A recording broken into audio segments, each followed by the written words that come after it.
Hello, it's Clive Coburn here. A composer needs to write every note, dynamic and expression of the music on each musician's part, and it's best to make the written music quite big so they can place their music stand in front of them but out of the way of their instrument. Rock musicians usually don't read, but the expression that can come from a well-played electric guitar may be too detailed to write anyway, so the composer needs to sing the music to the musician, as I did in this track.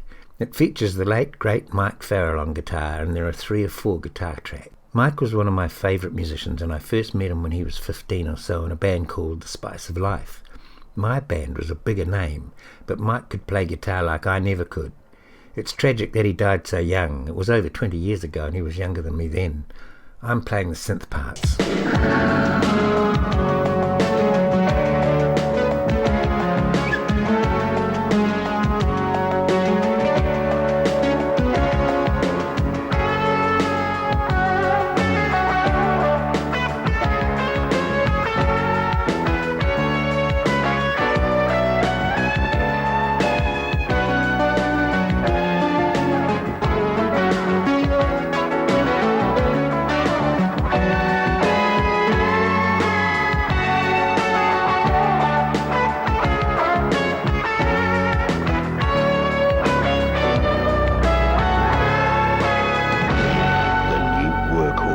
From Mitsubishi. First.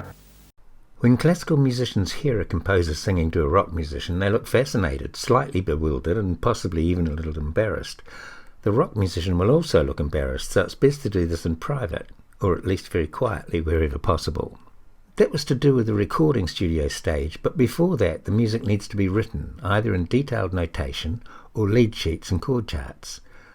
When you've decided on the instrumentation, you either call the players yourself or get an orchestral fixer to do this.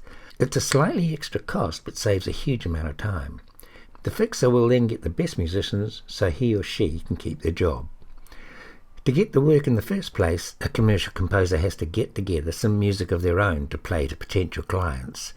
They need 3 or 4 pieces of totally different styles of music to edit together, but it's not easy to do.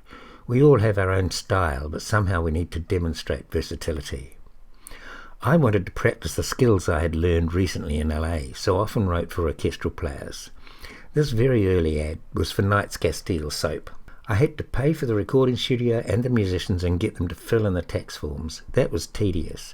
The business side of things was brand new to me and totally foreign.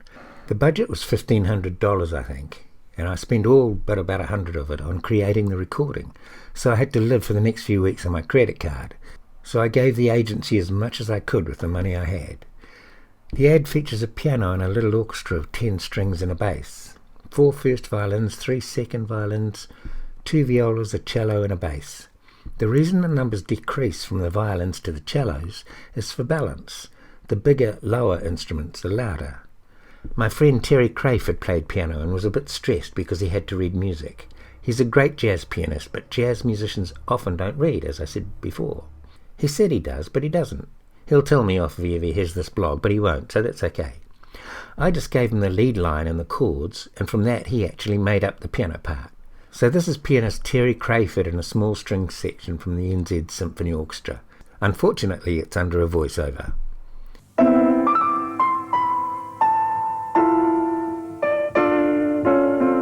Well, she's not a baby anymore, but she's still got that lovely soft skin. Knights Castile, the first soap we used when the pure mildness of lanolin made all the difference. And there's still nothing purer or milder than Knights Castile for her as she grows up, and for me even now. Pure, mild Knights Castile with lanolin to grow up with. The agency was very happy with their music and asked me to do another job for them, and the budget had miraculously doubled or tripled. Again, I gave them their money's worth and spent almost all of the budget. Then everything snowballed and my showreels became quite impressive. Showreels are usually about 5 minutes long. I can remember one agency playing a reel 3 or 4 times and then giving me 2 or 3 jobs. But I was never good at schmoozing. I never had a drink with a client or socialised in any way. I just couldn't do it. It felt creepy somehow. But it's not, and it happens all the time. A friend of mine broke into jingle writing and schmoozed all over the place, and they loved him for it. I'd like to play you another track with some great slide by Mike Farrell. Thanks for listening.